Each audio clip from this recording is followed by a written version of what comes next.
Like the Prime Minister might mean not flinching from covert activity.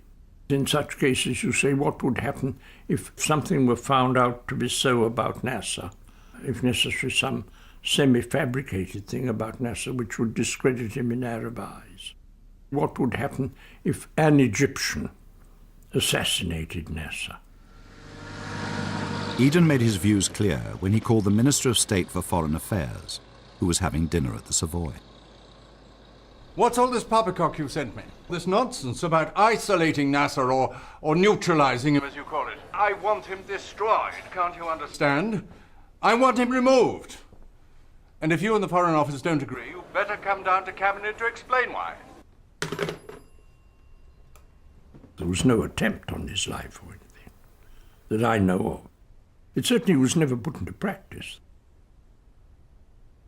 The mood wasn't focused on that, if you see what I mean. But it was obviously an option.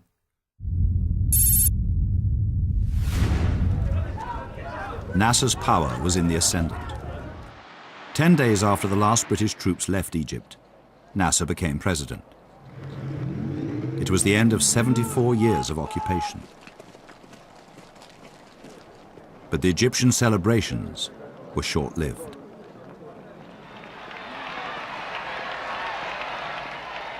A man who was the president of the World Bank, Eugene Black, came to dinner and told us, we just committed the biggest blunder in the history of the world today. And I said, what? He said, on the orders of Mr. Foster Dulles, who was the Secretary of State for Eisenhower, he said, we refused to loan Nasser money to build the Aswan Dam. Nasser was not even told this devastating news personally. He heard it secondhand.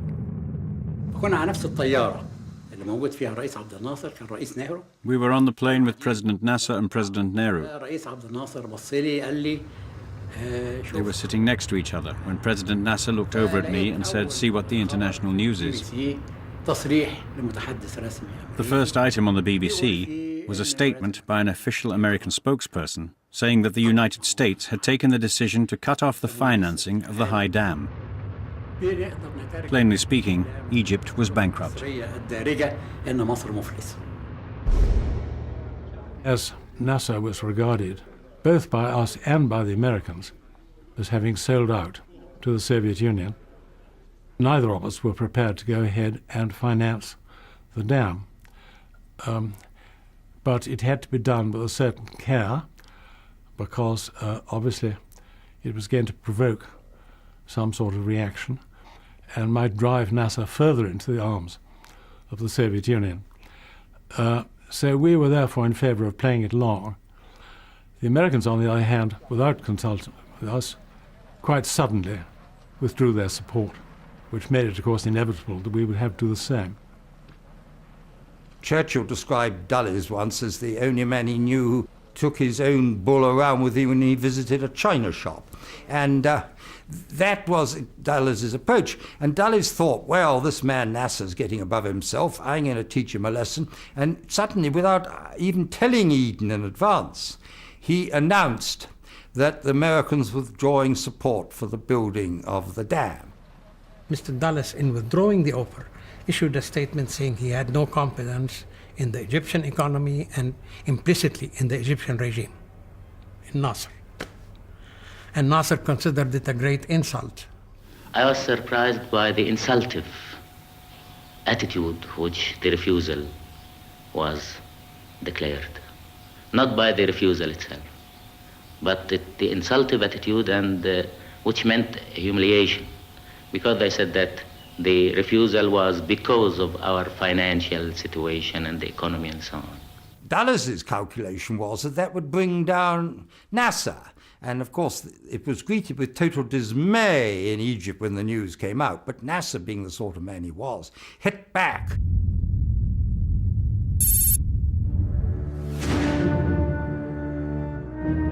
Nasser, humiliated and furious, decided to rid Egypt of foreign influence once and for all. He called his closest allies together in a secret meeting to plot an audacious new way to finance the dam.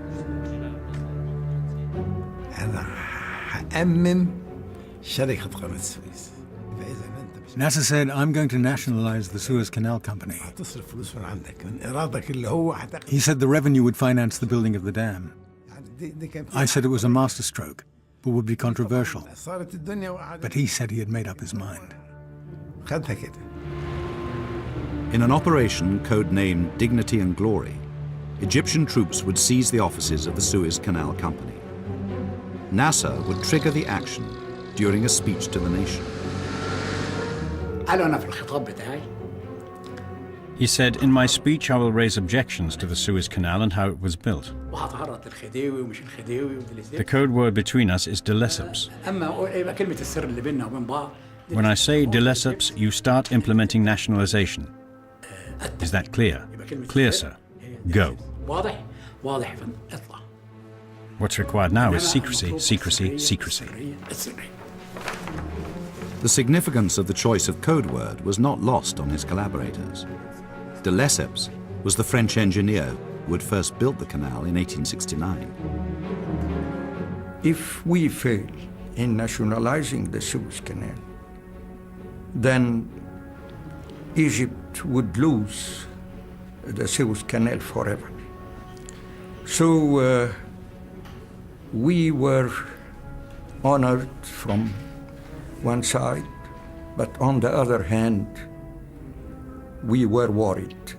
Nasser had other considerations, some of them selfish. One of them, the selfish one, was he wanted to promote himself to enhance his standing in the Arab world as a nationalist leader. At Manshir Square in Alexandria, Nasser began his speech. It was to last for 3 hours. It was an anxious wait for the men listening on the radio for the code word to set off for the Suez Canal Company headquarters. Waiting for President Nasser saying the secret word de lesseps was a hell of a period. His speech before saying this word seems like a century. But once he said it, the 3 groups started moving to their directives in either Ismailia, Port Said, or Suez.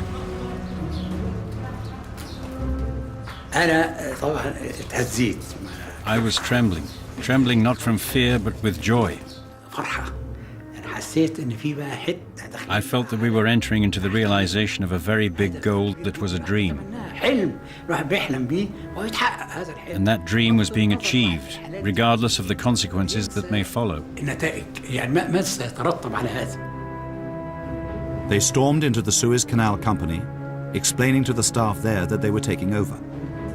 We said, it is not confiscation, it is nationalization. It was a moment I will never forget. We listened to the speech, and he made a wonderful speech. He said, I tried everything.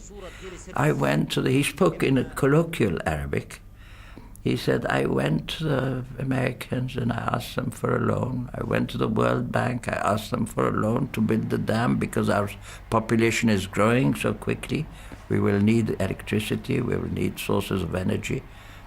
And they refused. And so I found myself without any means. The only thing I could do was nationalize what we have, what is in our country right here.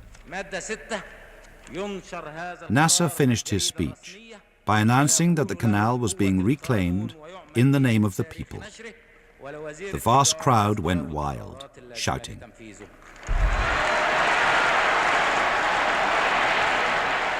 National radio carried this speech across the Arab world. My colleagues and I couldn't control ourselves and threw the microphones down. We hugged each other, as did the thousands who were in the crowd in Alexandria. I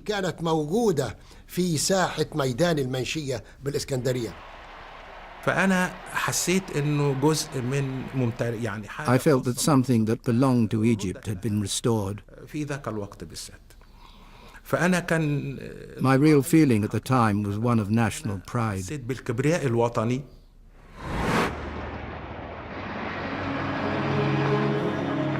I want you to call in all the chiefs of staff. Tell them to come at once. And we'll need the French ambassador and the American chargé d'affaires just as soon as they can make it. The shock was tremendous. The sense of great crisis was immediate. Eden was hosting an official dinner at Downing Street in honor of King Faisal of Iraq when he heard the news. I want you to know, and I think the opposition should know too, what Nasser has done tonight. He has made a speech announcing that he's going ahead with the Aswan Dam, and in order to finance it, Egypt is taking over the Suez Canal Company. What are you going to do? I have asked the American chargé d'affaires to come at once, and the French ambassador. This is an international crisis. I think we should take it to the Security Council. Yes, and supposing Nasser doesn't take any notice? Well, I suppose in that case the old-fashioned ultimatum will be necessary. Well, look, you should act quickly, whatever you do. And as far as Great Britain is concerned, you'll almost certainly have public opinion behind you. But you will have to get the Americans into line.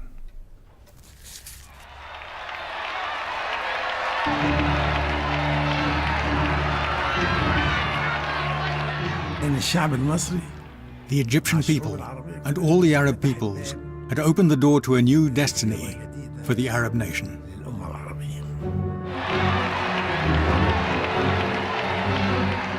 My very strong feeling is that we cannot allow Nasser to get away with this. We must not allow him to have his hand on our windpipe. How quickly can we capture the canal? I'm afraid an adequate force for the invasion of Egypt. We could not put an operation together like this in less than 6 or 7 weeks.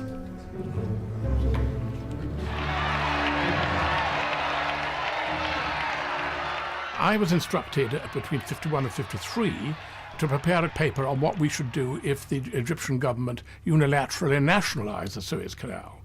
And I consulted the legal advisors, and they came down with the view that the Egyptians had every right under international law to nationalize the canal, always provided two things. One, that they gave proper compensation to the shareholders, of whom we were one, and secondly, that they observed a free transit through the canal for ships of all nations.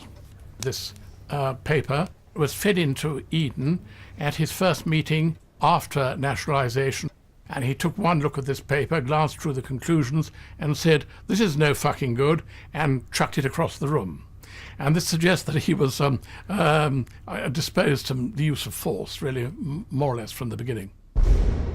Eden, set on reclaiming the canal at any price, was about to embark on a gamble that would take the nation to war and cost him his career.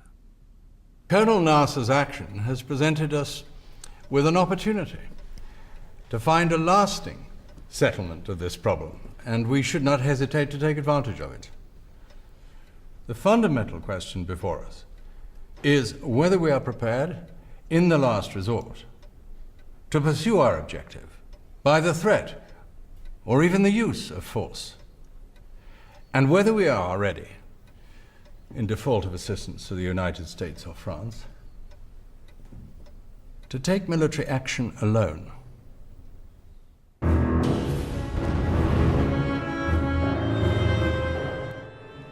Next week, Conspiracy, how Britain secretly plotted with France and Israel to invade Egypt and retake the Suez. That's on BBC Two, same time, 9 o'clock, next Monday.